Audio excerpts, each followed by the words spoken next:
আজ দুদিন ধরে কিছু খাইনি মহারাজ, কিছু সাহায্য করুন। এটা কি করে সম্ভব গোপাল? তুমি তো কম রোজগার করনি, কোথায় গেল সেই সব অর্থ? বিশ্বাস করুন মহারাজ, কিভাবে যেন সব অর্থ আমার কাছ থেকে চলে গেল। ও গোপালকে এই অবস্থায় যে দেখবো সেটা ভাবতেও পারিনি। ইস, আমার কতদিনের মনোবাসনা আজ পূর্ণ হচ্ছে। বাবারি, ভাবা যায়? তোমার অর্থ তুমি বাজে খরচ করেছো, আর কি করবে? আমি চাইছি না মহারাজ, কিন্তু তবুও খরচ হয়ে যাচ্ছে। এটা কি সম্ভব গোপাল? তুমি চাইছো না অথচ তোমার জমানো অর্থ তোমার হাত দিয়ে খরচ হয়ে যাচ্ছে। এইরকম নির্ভেজাল গাল গল্প দেয়া কবে থেকে শিখলে গোপাল? ফাড়ামো বাদ দিয়ে এখন থেকে ফাজলামো শিখেছো? বাবা বাবা বাবা! গোপাল কোনো বিপদের মধ্যে পড়েছে, নইলে গোপাল তো মিতব্যয়ী, কোনো বাজে খরচ করে না। মহারাজ, আমি আপনাকে গোপালের পেছনে আর কোনো অর্থ ব্যয় করতে করজোরে নিষেধ করছি। আমারও তাই মত মহারাজ, দয়া করে আপনি আর একটি মোহরও দেবেন না। আমারও তাই মত। গোপালকে আর কোনো অর্থ দেওয়া মানে ফসে ঘি ঢালা। কি হে বিজ্ঞানী, তোমার কি মত? আমার একটাই কথা বলার আছে মহারাজ, গোপাল তো মিতব্যয়ী, ও কোনো বাজে খরচ করে না। তাহলে আজ গোপালের এই অবস্থা কেন? গোপালের জীবনে কি এমন ঘটনা ঘটলো যাতে গোপাল এই অবস্থায় নেমে এলো? মতিভ্রম বলে একটা কথা আছে, জানো তো বিজ্ঞানী? দূর করে দিন মহারাজ, দূর করে দিন। যাও গোপাল যাও, তুমি বরং বাড়ি যাও, আবার তোমার পুরনো ব্যবসা নিয়ে হাটে মাঠে বসো। আমি আর তোমাকে কোনো সাহায্য করতে পারবো না। যাও, আর দাঁড়িয়ে থেকো না। তাহলে আপনি আর সাহায্য করবেন না? না গোপাল, আমার সব সভাসদেরাই তোমাকে সাহায্য করার বিরুদ্ধে। আমি তাদের বিরুদ্ধে গিয়ে তোমাকে তো সাহায্য করতে পারবো না। আপদ গেল। দিদি দিদি গো, এইটুকু নাও, কিছুদিন চালাও, এর মধ্যে দেখবে গোপাল দাদা ঠিক দাঁড়িয়ে যাবে। এই মোহর কটা রাখো, কাজে দেবে। কোথা থেকে কি হলো? কিচ্ছু বুঝতে পারছি না পুটির মা। একটা মানুষ রাতারাতি এইরকম ভাবে বদলে যায়। দিদা, আমি বলছি দেখো, গোপাল দাদু আবার ঠিক আগের মতো হয়ে যাবে। গোপাল দাদুকে দেখে আমাদের খুব কষ্ট হচ্ছে দিদা। সেই দিন দেখি ঢিল মেরে গাছ থেকে আম পেড়ে খাচ্ছে, আমাদের দিকে চোখ পড়তেই বলে খুব খিদে পেয়েছে তাই খাচ্ছি। ইস, এই দিনটাও দেখতে হচ্ছে আমায়। দিদি, গোপাল দাদা এখন কোথায়? রাজসভায় গেছে, দেখা যাক মহারাজ কিছু সাহায্য করতে পারেন কিনা।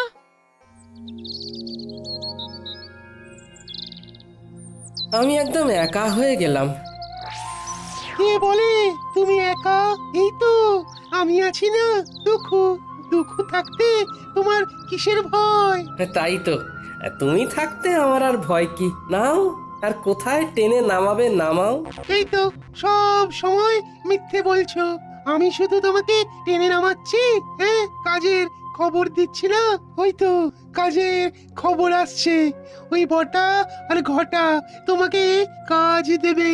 কি গোপাল, তুই আমার নাম ধরে ডাকছিস? নাম ধরে ডাকছে বলে কি এমন মহাভারত অশুদ্ধ হচ্ছে শুনি? হ্যাঁ, শোনো, সেই দিন গেছে, হ্যাঁ, আর তুমি এখন একটা সাধারণ লোক। তোমার সম্মান প্রতিপত্তি সব চলে গেছে, দয়ায় বেঁচে আছো। একটা কাজ করবে, আমাদের বাড়ির চারপাশটায় কাল ভালো করে জঙ্গল সাফ করে দিলে দুটো মোহর পাবে। বলো করবে কিনা বলো? বলে দাও করবে। করব। তাহলে কাল সকালে ভোর ভোর চলে এসো, খাবার নিয়ে আসবে, খোরাকি দিতে পারবো না। কি গোপাল, ঠিক আছে তো? এই কাজটা ভালো করে করলে তোমাকে আবার একটা কাজ দেব, ঠিক আছে? আরে সেলাম করো, সেলাম করো, বলো ঠিক আছে প্রভু, বলো। ঠিক আছে প্রভু। যাও গোপাল, ঘরে যাও। কাজ কিন্তু একদম ঝকঝকে করে করতে হবে, ময়লা থাকলে কোনো মোহর পাবে না। বুঝেছো? বুঝেছি।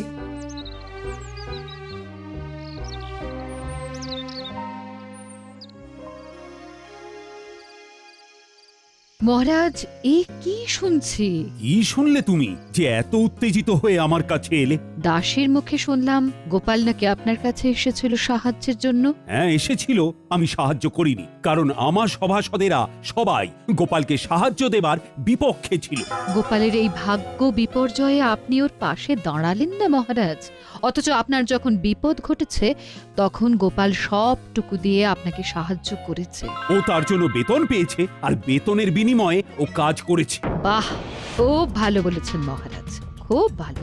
আমি ঈশ্বরের কাছে প্রার্থনা করব যে আর কোনোভাবেই যেন গোপালের সাহায্য আপনার না লাগে। এতদিনে একটা ঠিকঠাক কাজ হয়েছে। ওহ, তোমার তুলনা নেই রাজ্যতীশী, তোমার তুলনা নেই। জ্যোতিষ মতে গোপালের এখন 7.5 চলছে, মানে কায়দা করে ওর জীবনে দুঃখটাকে এনে দিতে হবে। এ এখন লম্বা চলবে, লম্বা চলবে। কৃষ্ণনগরে গোপালের সম্মান নষ্ট হবে। কতজন কত চেষ্টা করেছে, কিন্তু তুমি যা করেছো তা আমি কোনোদিনও ভুলবো না। এবার আপনি আমাকে দেখবেন, আমি আপনাকে দেখেছি। গোপালকে চিরকালের মতো সরিয়ে দিয়েছি। এবার মহারাজ একা হয়ে গেছে, তখন গোপাল ছিল, এখন গোপাল নেই। এখন দুহাতে লুটে পুটে খাবো, কেউ বলার নেই। চলো বাজারে যাই, মোহর দ্বিগুণ করে আসি। বাজারে এত রাতে? আরে রাতের বাজারই তো আসল বাজার। চলো একটা মোহর নিয়ে চলো। বাজারে আবার এসব হয় নাকি? আরে বাজারে একটা জায়গা আছে, সেখানে একটা কল আছে। একটা মোহর দিলে তোমার ভাগ্যে যদি থাকে তাহলে ওই একটা মোহর থেকে 500 মোহর হাতে চলে আসবে।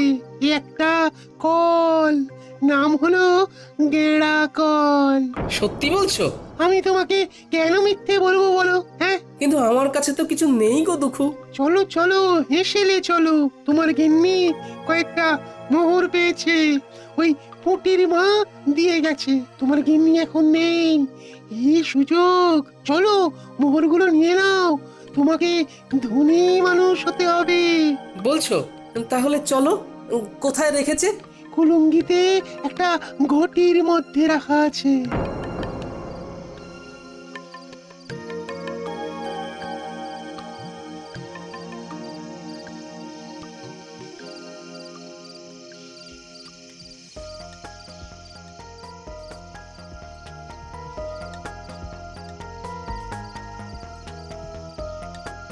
রান্নাঘরে মিনুর বাবাকে যেন যেতে দেখলাম।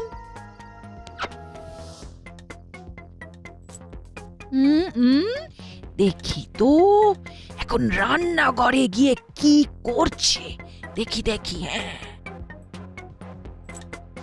বলি হচ্ছেটা কি? আমার ঘরে শীত কাটছো? আমি যেটা বলছি সেইটা বলো। তুমি না আমার অর্ধাঙ্গিনী, তুমি তো আমার অর্ধেকটা। তুমি না আমার অর্ধাঙ্গিনী, তুমি তো অর্ধেকটা গো। থামো থামো, আমি কোথায় খাবার জোগাড় করতে হিমশিম কাটছি আর তুমি আমার সঞ্চয় শীত কাটছো? শোনো, আমি হলাম গিয়ে তোমার গিন্নি, আমাকে ভুজুং ভাজুং দেওয়া অত সহজ নয়। দেখি দেখি গিন্নি, এইভাবে কেউ পরনের কাপড় নিয়ে টানাটানি করে? আমি তো বিকচ্ছ হয়ে যাব, আমার কাছা খুলে যাবে গিন্নি। আমার চোখকে ফাঁকি দেওয়া? ওরে বাবা, কি দজ্জাল গিন্নি গো তোমার! ট্যাঙ্ক থেকে ঠিক বার করে নিল। দুঃখু, আমি কি বলেছিলাম? এখান থেকে চলো এখন। হ্যাঁ হ্যাঁ হ্যাঁ, চলো চলো, আমার এই সব একদম ভালো লাগে না। চলো চলো বাইরে চলো। বলি কোথায় যাওয়া হচ্ছে শুনি? বলো যেদিকে দু চোখ যায়। যেদিকে দু চোখ যায়? চলো, ছোট ছোট ছোট ছোট। এই শোনো শোনো বলছি। যা, এই চলে গেল। এ আমার কি সর্বনাশ হলো! কি হলো গোপাল বউ? গোপাল এরকম ঊর্ধ্বশ্বাসে ছুটে কোথায় গেল? আমার কপাল পুড়েছে, কি যে হলো বুঝতে পারছি না। ভালো মানুষটা যে এরকম কিভাবে বিগড়ে যাবে সেটা ভাবতে পারিনি। দেখো গোপাল বউ, দুঃখ করো না, আমরা সবাই আছি সাথে। জড়িয়ে আছি হাতে হাতে। গোপাল আবার তুলবে মাথা, যেন বৃথা হবে না আমার কথা। এই নাও গোপাল বউ, এই মুহূর্তে গোপালের কোনো কাজ নেই, তোমাদের চলবে কি করে? আমি আর বিজ্ঞানী মিলে দিলাম কিছু অর্থ, আমাদের প্রার্থনা হবে না কো ব্যর্থ। ও দুঃখু, আছো তো? আছি মানে একেবারে লেপ্টে আছি। তোমার ঘর থেকে এ জন্মে আর নামবো না। ওই যে মোহর দ্বিগুণ হওয়ার কলটার কথা বলেছিলে, সেখানে কি করে যাব? হাত তো একদম খালি। একটা জায়গা আছে, চলো সেখানে যাই। তোমার একটা কিছু তো ব্যবস্থা করতে হবে, নইলে খরচা করবে কি করে? চলো চলো চলো, সোজা চলো, একদম নাক বরাবর।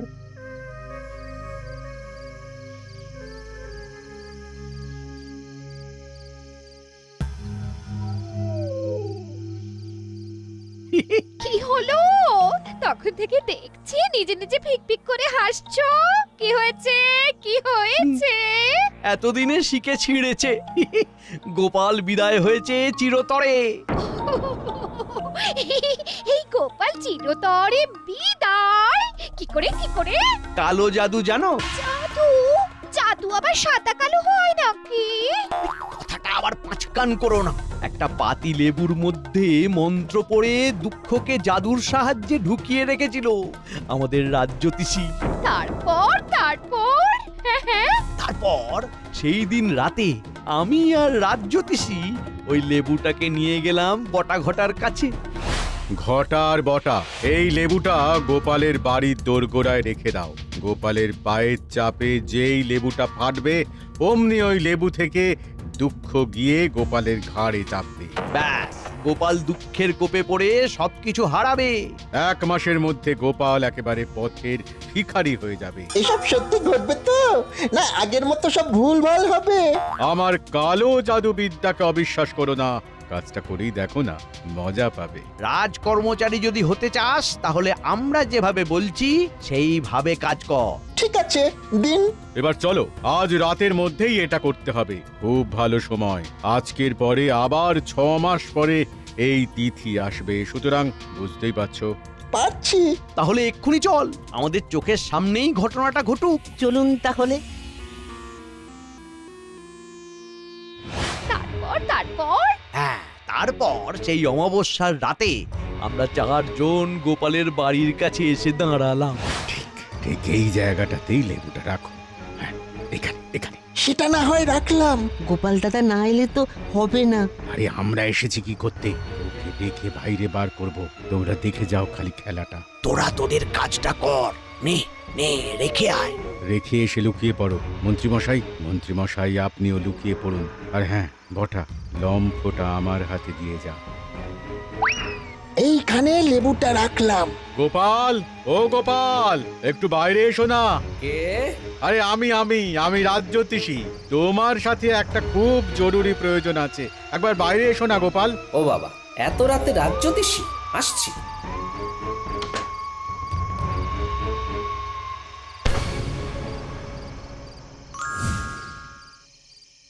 ব্যাস, সেই দিন থেকে 1 সপ্তাহের মধ্যে গোপাল পুরো শেষ। আর গোপালের শেষ মানে আমার শুরু।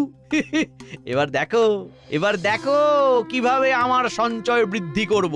প্রথমেই তোমাকে 7 নলি একটা হার দেব, বুঝেছো? সত্যি বলছো? সত্যি সত্যি সত্যি, এই 3 সত্যি। ওই দেখো গোপাল, একটা পাথর পড়ে আছে, দেখতে পাচ্ছো? অন্ধকারে কিছু দেখতে পাচ্ছি না, তুমি আমাকে নিয়ে চলো। এই যে এই পাথরটা, এই পাথরটাকে ঠেলো ঠেলো ঠেলো। এগুলো কি? গর্তের মধ্যে এগুলো কি? এগুলো সব তোমার। নতুন করে খরচা করতে শুরু করো। বস্তাটাকে তুলে নাও, তুলে নাও। হ্যাঁ, তারপর রাতের বাজারে চলো। ওই গেঁড়া কলে মোহর দেবে, আর মোহর দ্বিগুণ হয়ে যাবে। সুযোগ এসেছে দুকুকে ঘাট থেকে নামানো। একটা সোনার মোহর গর্তে ফেলে দিই। কি গো গোপাল, হলো? এই রে দুঃখু ভাই, বস্তা থেকে একটা সোনার মোহর গর্তের মধ্যে পড়ে গেল। দুঃখু ভাই, গর্তের মধ্য থেকে সোনার মোহরটা তুলে দেবে? এ বাবা, ভালো করে ধরতেও পারো না। দাঁড়াও দাঁড়াও, দেখছি। উহ, কি শান্তি! অবশেষে দুঃখু নামলো ঘাট থেকে। এবার শান্তি শান্তি, মহা শান্তি।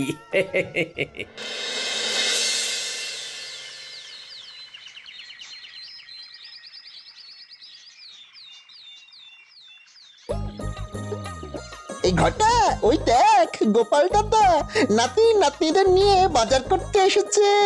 ওর তো আমাদের বাড়ির জঞ্জাল পরিষ্কার করার কথা ছিল। তাই তো, চল দেখি।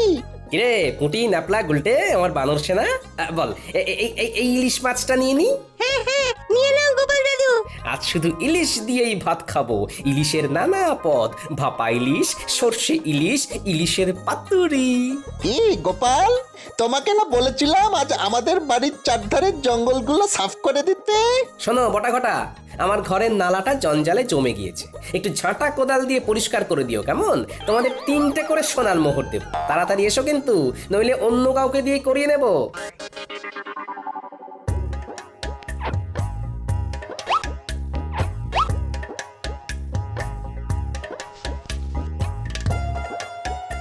চল রে মানুষ না, আরো কত কি কেনার আছে। চল চল চল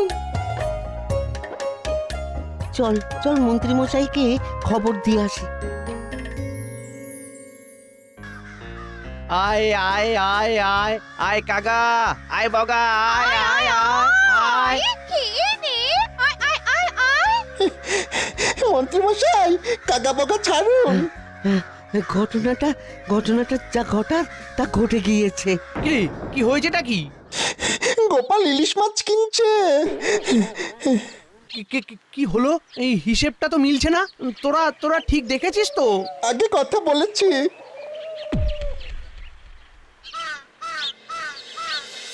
এই তো, আবার তোমাকে নিজের জায়গায় দেখতে পেয়ে খুব ভালো লাগছে। তা কি হয়েছিল গোপাল? বুদ্ধিতে এর কোনো ব্যাখ্যা নেই বিজ্ঞানী।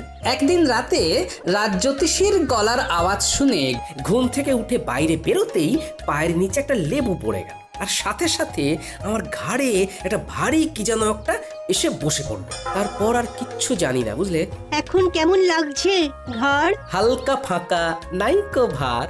আরে কাল রাতে ঘাট থেকে দুঃখুকে নামিয়ে দিলাম, ব্যাস। বিষয়টা একটু খুলে বলো তো গোপাল। বলছি।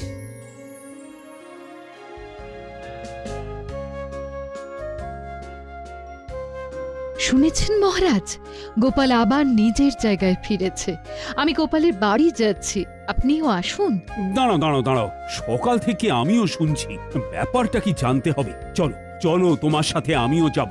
গোপালের কেনই বা ভাগ্য বিপর্যয় হলো, আর কি করেই বা সেখান থেকে সে বেরিয়ে এলো, এটা জানাটা খুব দরকার। চলুন।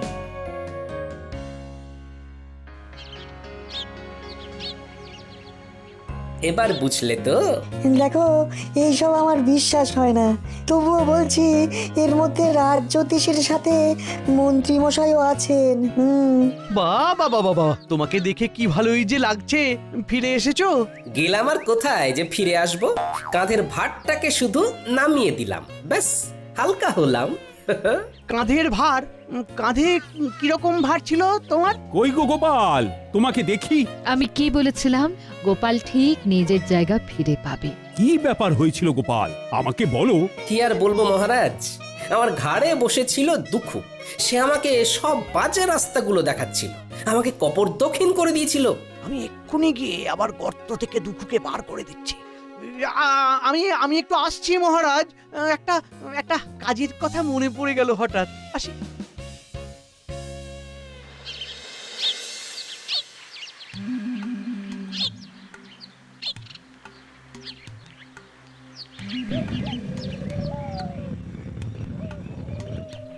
তুমি কে গো? আমি এই রাজ্যের মন্ত্রী দুঃখু, আমার ভাই। যাও যাও, আবার গিয়ে গোপালের ঘাড়ে চাপো, ওকে আবার সর্বশ্রান্ত করে দাও। তুমি ওকে এত উপকার করলে, ও তোমার ক্ষতি করলো দুঃখু। না, গোপালের কাছে আর যাব না, ও বড় ভয়ঙ্কর। তার চেয়ে তুমি বরং খুব ভালো। তুমি আমাকে মুক্ত করেছো, যে মুক্তি দেয় তাকে কি ছেড়ে যেতে হয়? হ্যাঁ, আজ থেকে আমি তোমার কাছে থাকবো। হ্যাঁ। বলো কি? না না না না দুঃখু, না না না